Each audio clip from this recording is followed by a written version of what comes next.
Merhaba arkadaşlar, Gizemli Örgüler kanalına hoş geldiniz. Bugün sizlerle bu tatlış kediciklerden yapacağız. Ben anahtarlık olarak kullanacağım bunları. Anahtarlık aparatları takacağım bunlara. Onları da şöyle göstereyim size. Şu şekilde aparatlarım var. Zaten birçok videomda kullandım kendilerini. Bunlardan üçgeni de oluyor bunların. Bu şekilde takacağım ve ben anahtarlık olarak kullanacağım. Ama siz isterseniz araba süsü, isterseniz çanta çarmı olarak da kullanabilirsiniz. Bu tatlış kedicikleri. Şimdi hangi malzemeleri kullandığımıza bakalım. Bu videomda size bunun yapılışını anlatıyorum bu arada. Bu da renk geçişli olduğu için bunu tercih ettim. Diğerlerinin yapılışları da aynı zaten. Sadece renk geçişleri yok. Hazırsanız başlayalım. Şöyle bir kadife ip kullandım ben. Bunları sadece kadife iplerle değil, normal koton iplerle de yapabilirsiniz. Şöyle arkadaşlar 3 tane renk kullandım. İstediğiniz her renkten oluşturabilirsiniz. Ben elimdeki renkleri değerlendiriyorum. Şöyle Yarn serisinin Volur serisinden, Yarn markasının şu beyaz renginin kodu arkadaşlar 841 224 bunun kodu. Yani aslında tam beyaz da değil, krem bir renktir bu kendisi. Diğerlerinin maalesef renk kodları şu an elimde yok. Kaybetmişim. Ama zaten çok fazla seçenekleri de yok arkadaşlar bunların. Yarn Art Velour diye girdiğinizde birçok renk çıkıyor karşınıza. İstediğinizi alın, beğendiğiniz rengi. Bu şekilde iplerim var. Şöyle siyah bir ip kullandım arkadaşlar. Düz siyah ip, bu Alice'nin Baby Best'lerinden, isterseniz normal kullanabilirsiniz. Şunu göstermek istiyorum, bakın. Bunda kalın kullandım, bunda ince kullanmıştım. Yani ikisini de gösterebilmek amaçlı size. Bu videoda çektiğim ince iptir. Bu da normal kullandığım kalın iptir. Bunu videoda çekmedim ben. Bu şekilde, yani katını ayırmadım arkadaşlar. Şu şekilde 5 katlı olarak kullandım. Bunda 2 katlı olarak kullanıp çift geçmiştik. Bunda tek kat kullanıp hiç üzerinden geçmedim. Yani tek defada yaptım hepsini. Siz nasıl isterseniz o şekilde kullanabilirsiniz. Şöyle iplerime uygun 2,5 milim kalınlığında bir tığ kullanıyorum ben. Şu şekilde. Plastik bir iğne kullandım. Kadife ip olduğu için makas kullanıyorum. Ve yerleri belirlemek için söylediğim şekilde siz de yaparsanız, videoda anlattım zaten. Şöyle toplu iğneler kullandım ama belirlemeden yapabilirim derseniz yapabilirsiniz arkadaşlar. Bir tane de ilmek belirleyiciye ihtiyacımız olacak bu videoda. Hazırsanız bu tatlı küçük kediciklerden örelim. Ve gerçekten eliniz alıştığında o kadar hızlı örüyorsunuz ki belki de bir tanesinin yapımı benim için yarım saat bile sürmedi arkadaşlar. 20 dakikada yapabildim. Gerçekten çok kolay. Video biraz uzun oldu çünkü çok aşırı detaylı anlattım. Yeni başlayanlara uygun olması açısından. Çok detaylı anlattığım için uzun oldu video. Kısa tutamadım maalesef. Hazırsanız yapmaya başlayalım arkadaşlar. Bu arada kanalıma abone olup bana destek olursanız çok sevinirim. Hadi kolay gelsin. Arkadaşlar minik kedimize başlıyoruz. Zaten kafası bacağı falan ayrı değil. Hepsi biliyorsunuz toplu olacak. Yani tek seferde öreceğiz. Dikişimiz de yok. O şekilde ilerleyeceğiz. Şimdi öncelikle şöyle bir ipimi aldım ben. Orta parmağımın etrafından doluyorum. Sihirli halka yapacağım. Her zaman için sihirli halka ile başlıyoruz. Bakın tığımı aldım. Bunun içinden geçirdim. Ve bunu da içinden alıyorum. İlmek aldım. Şuradaki ilmeği bunun içinden aldım ve çıkardım. Burada bir ilmeğim oldu. Şimdi buradaki ipten tekrar alıyorum. Tığıma doluyorum. Ve bunun içinden çıkartıyorum. Şimdi bunun şurada bir sihirli halkamız oldu. Şurada gördüğünüz uç olan kısım bu tarafa gelecek. Yani sol tarafa gelecek. Bu ön kısımda kalmayacak. Sağ tarafta kalmayacak. Şurada durmayacak. O zaman sihirli halkayı kapatamazsınız. Bu yaptığınız zincirde arkadaşlar çok sıkı yapmayın. Yoksa yine sihirli halkayı kapatamazsınız. Bu sefer ipiniz kopar. Şimdi bunun içine 6 tane sık iğne yapacağım. Bu yaptığım ilk zinciri saymıyorum. Sihirli halkanın içine tığımı geçirdim. İçinden ilmeğimi çıkartıyorum. Ve onun bu iki tane burada ilmeğim oluyor, iki ilmek. Bu ikisinin içinden tığıma doladığım ipi geçiriyorum. Bu sık iğne oluyor arkadaşlar. Tekrar gösteriyorum. Sihirli halkanın içinden tığımı battım. Ve buradaki ipten tığımı dolayıp içinden çıkarttım. Sonra buradan tekrar tığıma doladım ipimi. Buradaki iki ilmeğin içinden geçirdim. Bu şekilde sık iğnemi yapmış oldum. Toplam 6 adet yapacağız. 3, 4, 5 ve 6 sayıyorum. 2, 4 ve 6. Şimdi arkadaşlar sihirli halkam bu şekilde gözüküyor. Şuradaki ip kısmını tutuyorum, bakın açıkta kalan. Buradan böyle bastırırsam hepsinden çekemeyeceğim. Bakın gelmiyor. Ben ne yapıyorum? Şu ön kısımdan hafif, bakın bastırmıyorum kesinlikle ipi. Hafif bir şekilde ittirerek çekiyorum. Bu şekilde daha kolay geliyor. Şimdi ilk yaptığım sık iğnenin tepesine geliyorum. Ve bunun içine tığımı batıyorum arkadaşlar. Buradaki yaptığımız sihirli halkanın uç kısmındaki ip vardı ya. Onu da tığımın üzerine koydum. Yürüterek ilerleteceğim. Bu şekilde ipimi tığıma dolayıp içinden çıkardım. Ve buraya kapatma işlemi yapıyorum. Yani şuradaki ipimin içinden de ilmeğimin içinden de geçiriyorum. Şimdi arkadaşlar yanına geldim. Bakın şu yandaki ilmeğim. Bu ipimi tekrar üstüne koyuyorum tığımın.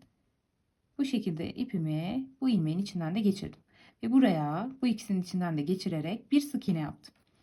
Buraya ilmek belirleyici takıyorum. Şimdi bunun içine bir tane daha sık iğne yapıyorum. Yani bakın battığım kısım, şöyle göstereyim. Şurası benim battığım yerde. İlmeği battığım kısım ve ben aynı yere tekrar batıyorum. Ve arttırma yapmış oldum. Bunların detaylı anlatımı eğer burada anlamadıysanız kanalımda mevcut arkadaşlar. Oradan girip bakabilirsiniz. İlk videolarımda var. Daha rahat anlayabilirsiniz. Şimdi tekrar aynı yere, aynı sık iğnenin içine 2 tane batıyorum ve arttırma yapmış oluyorum. Toplam 6 tane yapacağız. Bizim 2 oldu. Tekrardan yapıyorum. İpimi yürütmeyi de bıraktım. 3. Bir arttırma daha yapalım. 4. 5. Bu da sonuncu arkadaşlar. Şimdi sıramızın sonuna geldik. Bakın ilmek belirleyicimizi çıkarttık. Onun olduğu yere bir tane sık iğne yaptık. Hemen ilmek belirleyiciyi tekrar takıyorum burada. Şimdi bir sık iğne bir arttırma yapacağız. İlk sık iğnemizi yapmıştık bu sırada. Şimdi aynı yere yine 2 tane sık iğne yaparak arttırma yapmış oluyorum. Bu birinci arttırma. Şimdi yanına bir tane sık iğne yapıyorum. Ve yanına bir tane arttırma yapıyorum. Bir sık iğne yapıyorum. Yanına bir tane arttırma yapıyorum. Aynı yere 2 tane batıyorum. Bir sık iğne ve bir arttırma yapıyorum. Bir sık iğne, bir arttırma. Bir sık iğne, bir arttırma. Sıramızın sonuna geldik arkadaşlar. Şimdi ilmek belirleyicimi çıkartıyorum burada. İlmek belirleyicimin olduğu yere yine bir tane sık iğne yaptım. İlmek belirleyicimi tekrar buraya takıyorum. Bakın ilmeğin içine takıyorum. Tekrardan çıkmasın diye. Şimdi yanına bir tane sık iğne yaptık ya, hemen yanına arttırma yapıyorum. Aynı ilmeğin içine 2 tane sık iğne yapıyorum. Onun yanına toplam 2 tane sık iğne yapıyorum. Farklı ilmeklere. Yani bir tane sık iğne yaptım. Yanına bir tane arttırma yaptım. Onun yanına 2 adet sık iğne yaptım. Şimdi tekrardan bir tane arttırma yapıyorum. Ve yanına 2 adet daha sık iğne yapıyorum. Bu şekilde sıra sonuna kadar ilerleteceğim. Yani 2 sık iğne bir artırma yapacağım. Sıra sonunda 24 tane sık iğnem olacak. Bakın 2 tane sık iğne ördüm. Şimdi arttırmamı yapıyorum. Toplam 6 tane arttırma yapıyoruz. Sıra sonuna kadar. 1, 2 sık iğne ve bir tane arttırma yapıyorum. 1, 2 sık iğne, 2 sık iğne ördüm. Şimdi bir tane arttırmamı yapıyorum. Aynı yere 2 sık iğne yapmak arttırma demek. Şimdi arkadaşlar bakın sonda bir tane sık iğnem kaldı. Onu da sık iğne olarak örüyorum. Bir tane sık iğneyi ördüm. Şimdi ilmek belirleyicimi çıkartıyorum. Yerine bir tane sık iğne yapıyorum. Ve ilmek belirleyicimi tekrardan yerine takıyorum. Şimdi 3 tane sık iğne öreceğim. Birinciyi örmüştük. Bu 2 ve 3. Şimdi burada bir tane arttırma yapıyorum. Dördüncü sık iğnemin içine arttırma yapıyorum arkadaşlar. Bu sıranın sonunda 30 tane sık iğnemiz olacak. 6 defa arttırma yapıyoruz. Tekrardan yapalım. Sizinle birlikte öreceğim. 1, 2, 3. 3 sık iğne ve bir tane arttırma. 1, 2, 3. 3 sık iğne, bir tane arttırma. 5. sıradayız bu arada. 1, 2, 3 sık iğne, bir tane arttırma. Aynı yere 2 defa batmak arttırma demek. 1, 2 ve 3. Bir tane arttırma. 1, 2 ve 3. Sonuncu arttırmamızı da yapıyorum. Sıra sonuna geldim. İlmek belirleyicimi çıkartıyorum burada. Ve tekrardan oraya bir tane sık iğne örüyorum. İlmek belirleyicimi de tekrardan yerine takıyorum arkadaşlar. Şimdi bu sırada arkadaşlar 4 tur boyunca, yani 9. sırada dahil olmak üzere 10. sıraya gelene kadar Arttırma eksiltme yapmadan 30 tane sık iğnemizi örüp geleceğiz arkadaşlar. Örüp gelelim. Şimdi arkadaşlar sıramızın sonuna geldik. Bakın eğer karıştırırsanız bulamazsanız kaçıncı sayıda olduğunuzu. Şu bizim sihirli halkamız bakın. Bu 1, 2, 3, 4, 5, 6, 7 ve 8. Pardon yanlış saydım. Şurası bizim sihirli halkamız pardon. Şuradan 1, 2, 3, 4, 5, 6, 7, 8 ve 9. 9. sıramız olmuş. Şurası sihirli halkamız. Sihirli halka noktasını buluyoruz. Buradan da saysanız 9 çıkacak. 1, 2, 3, 4, 5, 6, 7, 8 ve 9 arkadaşlar. Nereden sayarsanız sayın. Sıranızı kaybetmediyseniz ilmeğinizi, belirleyici ilmeğinizi 9 çıkacaktır. Şimdi ilmek belirleyicimizi çıkartalım. Onun yerine bir tane sık iğne yapalım. Şimdi buraya tekrar ilmek belirleyicimizi takalım arkadaşlar. Bu sırada artık eksiltmelere geçeceğiz ve sonda kuyruğumuzu yapacağız. Dikişsiz demiştim. Kuyruk da dikişsiz olacak. Birinci sık iğnemi yaptım. İkinciyi yapıyorum. Bu da üçüncü. Şimdi bir tane eksiltme yapmam gerekiyor. Şöyle kamerayı size doğru yaklaştırıyorum. Bakın bunlarda da çok gözükmüyor ama bunun da detaylı anlatımı yine kanalımda mevcut. Ben elimden geldiğince göstereceğim size burada. Bakın şöyle bir iki tarafı olan ilmeğimiz var bizim. Bu ön tarafı bakın arkadaşlar. Şurası ön. Şöyle ön kısım. Şuradan göstereyim. Bakın ilmeğimizin ön kısmı. Bu da arka kısmı. Şöyle baktığımızda iki tarafı olan bir ilmekten bahsediyoruz. Başak şeklinde. Biz şimdi burada sadece ön kısımlarını alacağız. Arka kısımlarını hiç ellemeyeceğiz. Eksiltmelerde. Hemen onu da göstereyim. Bakın şuradaki ön kısmını alıyorum ilmeğimin. Sadece ön kısmını aldım. Bakın arka kısmı duruyor. Şurada.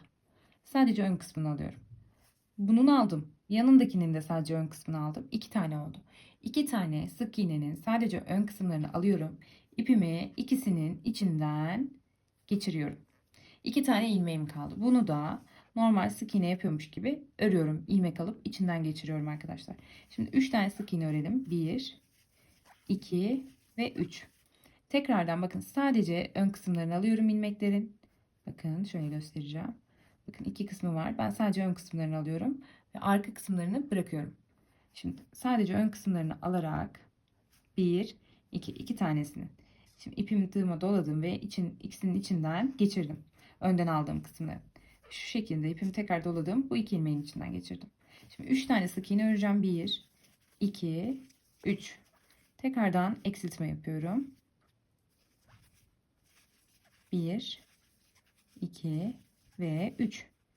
Bir daha eksiltiyorum. 1, 2, 3. Tekrardan eksiltme işlemini yapacağım. Toplam 6 tane eksiltme yapacağız arkadaşlar. Bakın önemli olan sıra sonuna kadar birlikte örelim. 2 ve 3. Bakın şimdi sonuncu eksiltmemize geldik arkadaşlar. Şimdi bunu da yapacağız tabii. Ben burada renk değiştireceğim. Bu şekilde bunun içinden çıkartacağım. İlmeği de renkli yapacağım. Şimdi bakın ben renk değiştiriyorum burada. Ön taraflarını aldım. Eğer siz de değiştirmek isterseniz benim gibi yapın. Ama değiştirmek istemezseniz düz devam edin. Ben renk değiştirmeyi de göstermek istediğim için size burada değiştireceğim. Ben şöyle beyaz bir ip aldım. İsterseniz bunu siyah bir ip de alabilirsiniz. Kahverengi olur, sarı olur. Nasıl isterseniz ya da hangi renk örüyorsanız ona uygun olsun. Bakın ikisinin içinden beyaz rengimle geçiriyorum. Tekrar ipimi doluyorum ve bu şekilde yine beyazımla çıkıyorum. Gördünüz mü? Gri ipim hala burada arkadaşlar. Onunla devam edeceğim zaten. Bu ip de aşağıda duracak. Şimdi burada normalde ne yapardık? Kapama yapacaktık. Yani buraya gelecektik. Hemen burada sık iğnemizi yapacaktık. Devam edecektik sıramıza. Ama artık 11. sırada 10. sırada kuyruğumuzu koyuyoruz ve 11. sıraya geçmiyoruz hemen. 7 tane zincir çekiyorum arkadaşlar. 1, 2, 3, 4, 5. 5 olmuştu. 6 ve 7. Buradan sayabilirsiniz. 2, 4, 6 bu şekilde sayarak devam edersiniz. 7 tane çekiyoruz arkadaşlar. Bir tanesini atlıyoruz. Bakın şu kısmı atlıyoruz. Tığımızın önce başına ilmek doladım. İp doladım. Bu şekilde tığımın başına ip doladım. 7 tane zincir çektim. İp doladım. Bakın şu son yaptığımız sık iğnemiz. Bunu atlıyorum. Şunu atlıyorum ve yanındakine batıyorum. Tığımın başını dolayıp battım. İlmeğimi buradan çıkardım. Biz burada yalancı trabzan yapıyoruz. Yani tekrar tığımın başını doluyorum ve şurada kalan 3 ilmeğimin hepsinden geçiriyorum. Bu şekilde. Bu kuyruğumuzun uç kısmı. Şimdi 5 tane zincirim kaldı benim. Bu 5 zincirime ilmek kaydırma yapacağım arkadaşlar. Zincirlerimin hemen şu sadece bir kanatlarına batıyorum. Tığıma ipimi dolayıp çıkartıyorum. Ve hiçbir şekilde normalde sık iğne yaptığımızda tekrar dolayıp içinden geçirmemiz gerekiyordu. Şimdi bu işlemi yapmıyoruz. Bu çıkardığımız ilmeği bu ilmeğimizin içinden geçiriyoruz, ilk ilmeğimiz. Ve ilmek kaydırma yapmış oluyoruz. Şimdi tekrardan batıyorum diğerine. İlmeğimi tığımın başına doladım. İlmeğimi çıkardım. Bunu ilk ilmeğimin içinden geçiriyorum. 2 oldu. Tekrar yapıyorum. 3. Şu 4. 4 tanesini yapmıştık ya burada. Bunun sonuncusunun tepesine de batıyorum zincirimin. Bu şekilde çıkartıyorum ilmeğimi. Normalde bunu ilmek kaydırmayı beyaz ile yapıyorduk ya. Bu sefer buradan gri ipimizi alacağız. Onunla batacağız. Bakın sonuncuya gri ile batacağız. Beyazı çıkartıp bu şekilde gri ile kaydırma yapacağız. Yani normalde beyazla yaptığımız yeri son ilmeğini sadece gri ile yapıyoruz. Yani beyazla işimiz bitmiş oluyor arkadaşlar. Gri ilmeğimizle devam edeceğiz şimdi. İlmek belirleyicimi çıkarttım. Bu yeni sıramız arkadaşlar. Şu anda 11. sırayı başladık. Hemen eksiltme ile başlıyorum buraya. Önden aldım ve eksilterek ördüm bu şekilde. Buraya tekrar ilmek belirleyicimi takıyorum. Eksilttiğim ilmeğe, burada oluşan ilmeğe. İlmek belirleyicimi taktım. Arkadaşlar beyaz iple işimiz bitti şu anda. İki tane sık iğne yapalım hemen yanına. Bir tane eksilttim. 2 sık iğne yapıyorum. Şimdi şu beyaz ipi keseceğim. Beklesin burası. Şuradan şöyle kesiyorum arkadaşlar beyaz ipimi. Bakın ilk taktığımız kısımdaki ip var ya, bağladığımız beyaz ipi takarken. Onunla birlikte bağlıyorum ikisini. Böyle. Çok aşırı sıkmayın burada. Kedinin kuyruğunun şekli bozulmasın. Şöyle dışa doğru kıvrık kalacak. Burayı da 2 tane düğümle sabitlemiş oluyorum. Bunları da aşağıya doğru ittiriyorum. Zaten doldurduğumuzda burayı da bitirmiş olacağız ve gözükmeyecek. Şimdi tekrar ilmeğimi aldım. Şimdi 4 tane puf yapacağız arkadaşlar bu sırada. Yani aslında ayaklarını, yani patilerini yapıyoruz kedinin. Şimdi burada başlayalım puflarımızı yapmaya. Tığımızı aldım arkadaşlar. Puf şöyle yapılıyor. Tığımın başını doladım. Sonra yanına geldim. Yanındaki ilmekteyim. Eksiltme, ya 2 tane sık iğne yapmıştık ya, onun yanındaki ilmek oluyor bu. Onun içine batıyorum ve çıkartıyorum. Bakın 3 tane ilmeğim oluştu burada. Şimdi bu ilk ikisinin içinden geçiriyorum ve bırakıyorum arkadaşlar. Şimdi bunu 5 defa yapacağız. Burada 6 tane ilmeğimiz oluşacak. Beraber yapalım. Tığımın başını doladım. Tekrar battım. Aynı yere batıyorum bu arada. Hepsini aynı yere yapacağım. Aynı sık iğnenin içindeyim. İlk bakın şu ilk ikisi şurası. Bu ilk ikisinin içinden çıkartıyorum. 3 tane ilmeğim kalıyor. Tekrar tığımın başını doluyorum. Ve aynı yere battım. İlk ikisinin içinden çıkartıyorum. 3 oldu. Bir dakika. İlk ikisinin içinden çıkartıyorum. Şu anda 4 tane oldu arkadaşlar. Tekrar aynı işlemi yapıyoruz. İlk ikisinden çıkartıyoruz. 5 oldu. Ve bu sonuncu arkadaşlar. Yani 5 defa tığımın başını dolayıp ilk ikisinden çıkartarak burada toplam 6 tane ilmek oluşturdum. Tığımın başını tekrar doluyorum. Bakın bu 6 tane ilmeğin içinden geçiriyorum tek defada. Bu bizim birinci pufumuz oldu arkadaşlar. Şöyle duracak. Kedimizin ilk patisini yapmış olduk burada. Yani dikişsiz bir şekilde. Şimdi devam edelim arkadaşlar. Bir tane eksiltme yapıyorum buraya. Yanına. Bakın hemen şu ilmeği yapmıştık ya. Yanındaki şu ilmeğimiz arkadaşlar. Bu şekilde devam ediyor. Yani siz bunu karıştırırsanız ilk etapta kadife iple değil, daha böyle normal düz bir iple örebilirsiniz. Eksiltmelerimi önden alıyorum. İkisini birlikte örüyorum arkadaşlar bu şekilde. Şimdi buraya bir tane de sık iğne yapıyorum. Yaptım. Şimdi tekrardan bir tane eksiltme yapıyorum. Birinci eksiltmeyi daha bitirdim. Şimdi arkadaşlar tekrardan bir tane paf yapacağız. Tığımızın başına doladık. Eksiltmemizin hemen bakın şu eksiltmemizde, şu da yanı. Buraya batıyorum. İlk ikisinden çıkartıyorum. Tığımı doluyorum, batıyorum. İlk ikisinden çıkartıyorum. Doluyorum, batıyorum. İlk ikisinden çıkartıyorum. 4 oldu. Tığımı doluyorum, batıyorum. İlk ikisinden çıkartıyorum.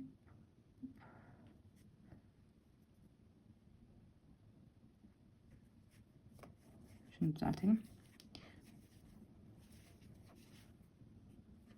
Toplam burada 5 ilmeğim oldu. 6'ya tamamlıyorum ilmeklerimi. Yani 5 defa tığımı dolayıp battım ve çıktım arkadaşlar. Şu anda 6 tane ilmeğim var. Şimdi hepsinin içinden geçiriyorum ve çıkartıyorum. Bu şekilde. Şimdi bir tane sık iğne yapıyorum arkadaşlar. Yanına hemen.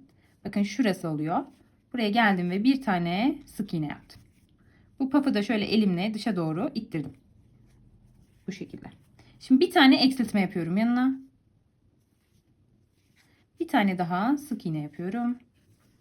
Toplam 2 tane pafımız oldu arkadaşlar. 2 adet daha yapacağız. Bu sırada benimle beraber ilerleyin. Hızlandırmayın lütfen. Tığımın başına doladım arkadaşlar. Tekrardan bir tane paf yapacağım. İlk ikisinden çıkartıyorum. Tığımın başına doluyorum, batıyorum. Aynı yere ilk ikisinden çıkartıyorum. Doluyorum tığımın başını, batıyorum. İlk ikisinden çıkartıyorum.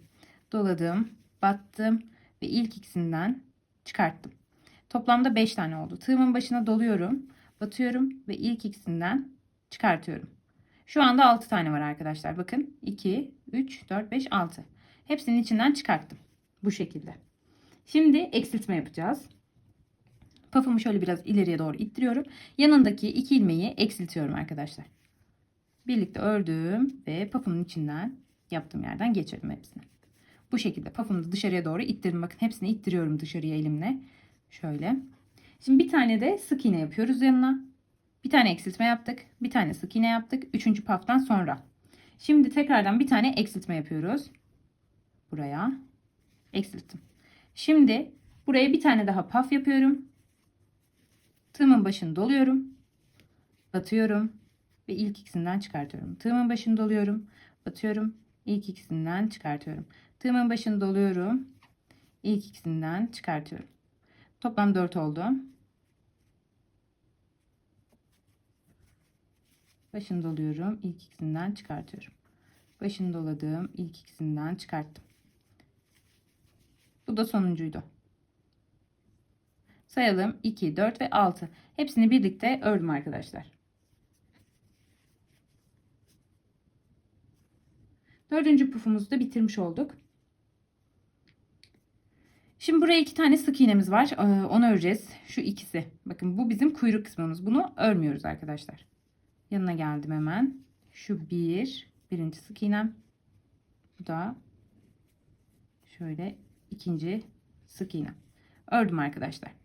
Bakın şu beyaz kısım ya da siz aynı renkte de yapacaksanız bunu örmüyoruz. Bakın bu bizim aslında zaten ilmeğimiz şurasıydı. Bu bizim kuyruğumuzun oluyor artık ve bunu örmüyoruz arkadaşlar. Hemen ilmek belirleyiciyi çıkartacağım. Yan sıraya geçeceğim bakın. Yani buraya. Bunun üstüne sakın batmayın. Şimdi bir tane sık iğne yapıyorum buraya. Ve buraya ilmek belirleyicimi tekrardan takıyorum. Bu şekilde. Şimdi devam edelim. Bir tane eksiltme yapıyorum yanına. 18 tane sık iğnemiz kaldı bu arada. 11. sıranın sonunda. Eksiltmelerimi yapıyorum. Bir sık iğne ördüm. 12. sıradayım. Bir tane eksiltme yaptım. Şimdi tekrardan şu pafların olduğu kısımları örmek bir tık zorlaşabilir sizin için ama şöyle dikkatli baktığınızda gözüküyor zaten. Bir tane sık iğne, bir tane eksiltme şeklinde toplam 6 tane eksiltme yapacağım. Bu sırada da bir tane eksiltme yaptım. Bir sık iğne yaptım. Bir tane eksiltme yaptım. Toplam 12 tane sık iğnem kalacak. Bir sık iğne yaptım. Bundan sonra doldurma işlemini yapmamız gerekiyor. Bu sıradan sonra bir eksiltme, bir sık iğne,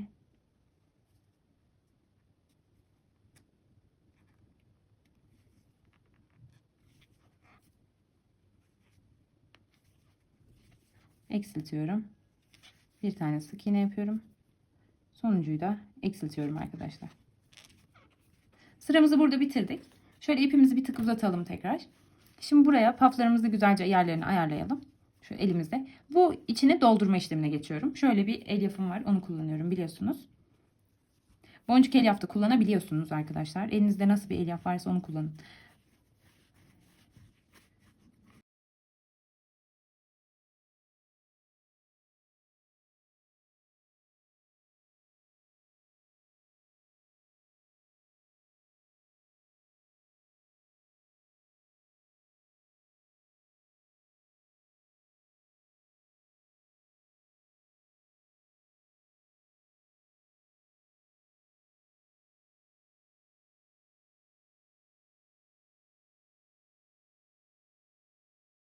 Tamamdır arkadaşlar. Doldurma işlemini bitirdim.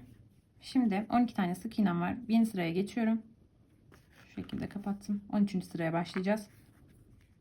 Bu sırada da 6 adet eksiltme yapıyorum. İlmek belirleyicimi çıkarttım.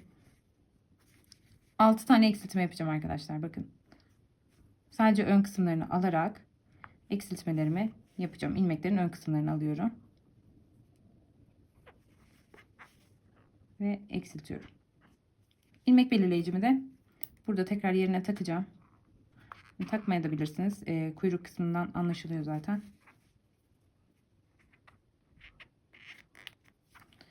Hepsini eksilteceğiz.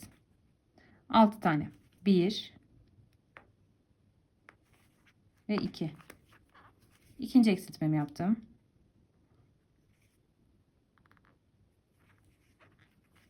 Üçüncü.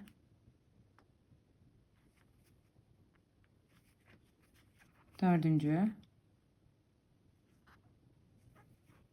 Beşinci. Bu da 6. arkadaşlar. Sonuncu eksiltmemi de yaptım. Zaten sıramın sonuna da geldim. Şimdi burada ipimizi çıkartacağız. Bir tık da uzun keseceğiz. Çünkü dönerek dikme işlemi yapacağız alt kısma. Şu kadarlık bir ip yeterli olacaktır. Çok aşırı uzun kesmeyin. İpiniz ziyan olmasın. İlmek belirleyicimizi çıkartalım. İpimizi iğnemize takalım arkadaşlar. Ben plastik iğne kullandım burada. Küt uçlu. Siz küt uçlu bir iğne kullanabilirsiniz. Şimdi dönerek dikme işlemi yapacağız. Sadece bakın şu dış kısımlarında kalan yerlerden alarak geçireceğim ipimi. Hepsine batacağım. Şuralara. Şuraya batıyorum. Buraya batıyorum. Buna batalım. Bu da sonuncu arkadaşlar. Bu şekilde çekiştiriyorum ipimi. Çok aşırı çekiştirmeyin. Kedimiz hazır arkadaşlar. Şimdi kulaklarına geçeceğiz. Şuradan da ipimizi bakın. Şurada bağlayacağım ben. Şuraya batıyorum. Hemen yanındaki bir yere. Ve buradan halka bırakıp bağlıyorum. İçinden geçirdim. Bu şekilde. Hemen dibine batıyorum tekrardan. Şöyle yukarılardan bir yerden geçirdim. Bir tane de aynı battığım yerin, bakın çıktığım yerin dibinden batıyorum. Bir tane daha geçiriyorum. Bu da sağlam olması için yaptığımız bir işlem. İpi gezdirdik. Şimdi ipimizi biraz çekerek kesiyoruz ve ipimiz burada kayboluyor arkadaşlar. Bu şekilde duruyor. Şöyle kuyruğumuz arkada kalacak. Biz şu kısımlara yapacağız gözümüzü, kulağımızı. Şimdi kulağımıza geçelim.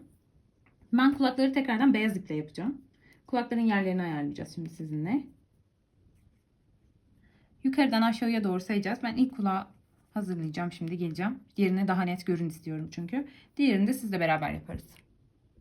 Ben kulağın birini yaptım arkadaşlar. Şu şekilde. Sizin için göz, ağız ve şu yandaki bıyık gibi olan iki çizgiyi de hazırladım. Yerlerini. Şimdi sizle beraber yapacağız bunların hepsini. Bakın arkadaşlar şuradan sayıyoruz. Tepedeki noktamız var diye bizim. Sihirli halka yaptığımız yer. Buradan 1, 2, 3, şurası 4, burası da 5. 5. sıraya yapacağız gözümüzü. Kulağımızı. Ben şöyle göz kararı hizaladım bir yer. Şu şekilde duruyor. Hatta şuraya olsa daha iyi olacak. Şöyle. Şimdi buradan bakın 5.'ye batıyoruz. 5.'nin tam içine yapacağız. Yani 5. sıranın. Şuradan da şöyle bakabilirsiniz. Tam 5.'nin içine yapıyoruz arkadaşlar bu işlemi. Şimdi şuradan hemen bu sıradaki sık iğnenin içine batıyoruz. Müsait bir yerden de çıkartıyoruz. Şu şekilde. Şimdi buraya bunu yapmadan önce şunu da yapalım. İlmek hazırlayacağız. Ben beyaz iple yaptım. Siz hangi renk iple yapacaksanız onunla yapın. Şöyle ipimi aldım. Tığımı da aldım. Şu etrafından doladım. Şöyle duruyor. Ve bunun içinden geçirdim. Bir tane zincir yapmış oldum. Buradaki ipi buraya sıkıştırdım. Şu anda elimde hazır bir ilmek var. Bu 5. sıraya batıyorum. Bu ilmeği çıkartıyorum bunun içinden. Bu şekilde. 3 tane zincir çekiyorum. 1, 2 ve 3. İğnemizi çıkartabiliriz artık. Şimdi bu 3 zincir çektikten sonra arkadaşlar şuradaki ip bakın iç kısımda kalıyor. Bunu hemen aynı battığım yerden alıyorum. Tığımı tekrar batırıp bunu buradan aşağıya indiriyorum ben. Ve şu şekilde çekiyorum buradan. Burayı da buraya sabitlemiş olduk. Şimdi buraya 3 tane sık iğne 3 tane zincir çekmiştik ya. Birini atlıyorum. Hemen ikinciye batacağım. Tığımın başını doladım arkadaşlar. Yalancı trabzan yapacağız buraya. Yarım trabzan da deniyor. Bakın zincirimin içine battım. İkinci oluyor. Yukarıdan ikinci. Aşağıdan da ikinci. Ortadakine batıyorum yani. Bir tane atladım. 3 tane ilmeğim var. Normalde trabzan olsaydı önce buna ikisini çıkacaktık. Sonra bunu. Şimdi bunların üçünü tek seferde çıkıyorum. Tekrar tığımın başını doluyorum ve sonuncuya da aynı işlemi yapacağım. Yarım trabzan yapıyorum yani. Üçünü birlikte çıkartıyorum. Şimdi arkadaşlar buradan 1 2 sıra sayıyorum. Yani yukarıdan üçüncüye, aşağıdan da üçüncüye, beşinciden saydığında. Üçüncü sıraya batıyorum. Bakın şöyle hizalamak istediğim kısma. Battım üçüncü sıraya ve buradan ilmek çıkarttım. Bu ilmeği buraya kaydırıyorum arkadaşlar. Bakın iki tane ya bu ikisi. Bunun içinden alıp böyle örmüyorum. Bunu elimdeki ilmeği, çıkarttığım ilmeği o sırada elimdeki ilmeğin içinden geçirdim. Birazcık ipimizi yukarıya doğru çekeceğiz. Ay, neden gelmedi?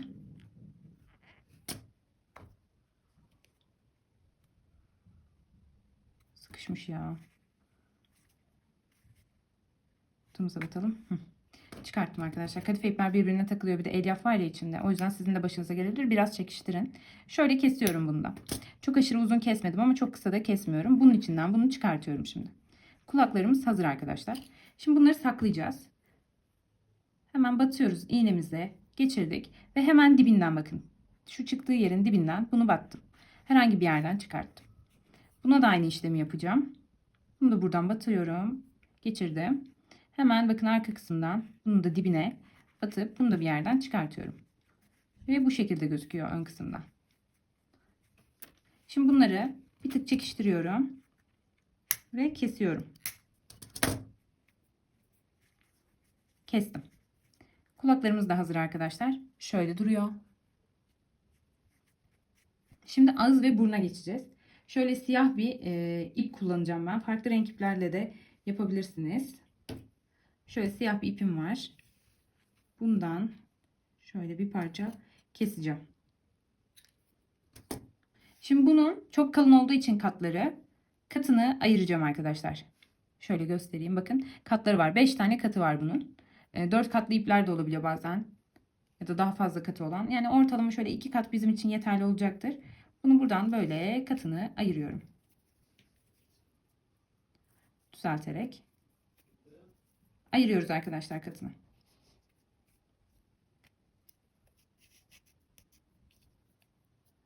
Elyafta olan da çıkartalım onu da.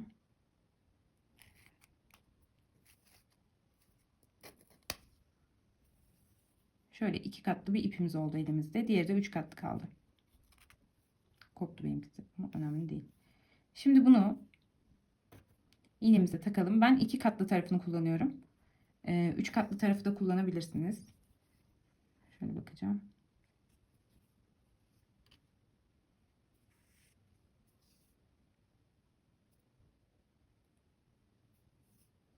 Şimdi arkadan bir yerden batıyorum buraya.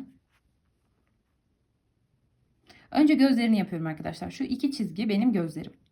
Gözleri de nereye yerleştirdim onu da söyleyeyim size hemen. Yukarıdan sihirli halkanın olduğu yerden sayın sizde. 1, 2, 3, 4, 5, 6 ve 7. 7'nin bitişine ilkini koyuyorum ve bir sıra yani 8. sıraya aslında yapmış oluyorum gözlerimi. Saydım 7'nin bitişine yaptım arkadaşlar. Buraya batıyorum. İğnemle çıktım. Arkadan bir yerden girdim. Bu şekilde çıktım. İpimi burada birazcık bırakacağım. İğnemizi çıkartalım. Bakın şuradaki iğneyi çıkartıyoruz ve buraya bir sıralık aynı yere batarak yapıyoruz bu işlemi. Aslında 3 kat kullansak da güzel olacakmış. Ben o yüzden şöyle çift kat geçiyorum. Elimle de düzeltiyorum bunu. Gözlerimiz hazır ilki. Şimdi aynı yerden batıyorum arkadaşlar. Karşı tarafa geçeceğim. Bu ikisinin arasında da iki gözüm 5 tane sık iğne bıraktım. Çıkıyorum buradan. Karşıya geçtim bakın. İlk gözümüz hazır. İkinciyi de iğneyi çıkartıyorum. İçinden geçiriyorum. Bir kez daha geçiriyorum aynı yerden. Elinizden geldiğince elyafları çıkartmamaya çalışın arkadaşlar. Tamamdır burası da. Şimdi buruna geçelim. Şimdi arkadaşlar şu çıktığım yer var ya benim ilk battığım yer. Oradan batıyorum. Hemen şuradaki kısma çıkıyorum burnu. İğnemizi de çıkartalım buraya. Tam gözlerim bakın. Şu gözlerin bitiş hizası olmuş oluyor burası. Ve buraya bir tane sık iğnelik. Hani burada 2 kaldı. Burada 2 kaldı. 5 taneydi ya. Bir tane sık iğnelik çizgi yapacağım.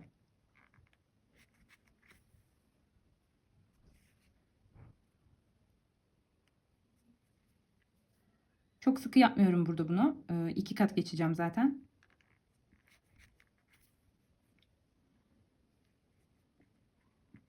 Bu şekilde gözler oluştu, burun oluştu.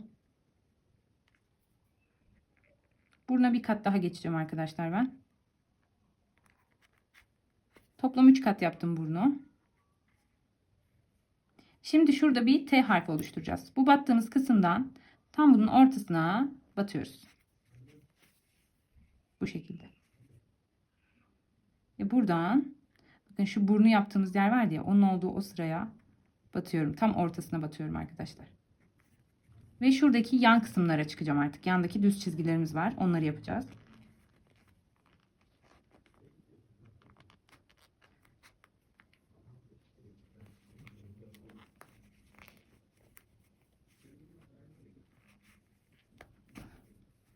Bu şekilde. Burnumuzu düzeltelim. Burayı da düzeltiyorum.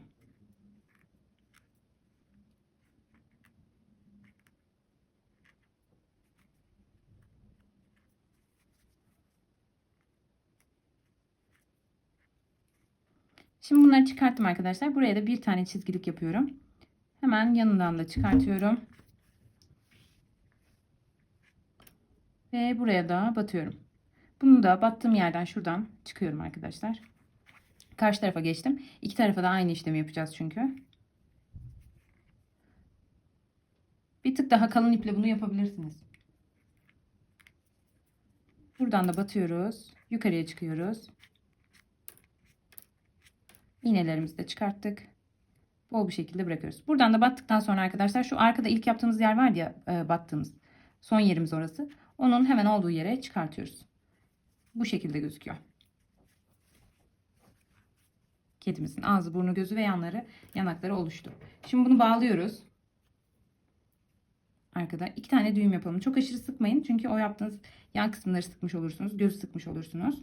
Şimdi iğnemize takalım arkadaşlar. Ve saklayalım. Aynı dibinden batıyorum. Herhangi bir yerden çıkartıyorum. Buna da aynı işlemi yapacağım. Bunu biraz kısa bırakmışız. Önce çıkalım. Ve buraya batalım arkadaşlar.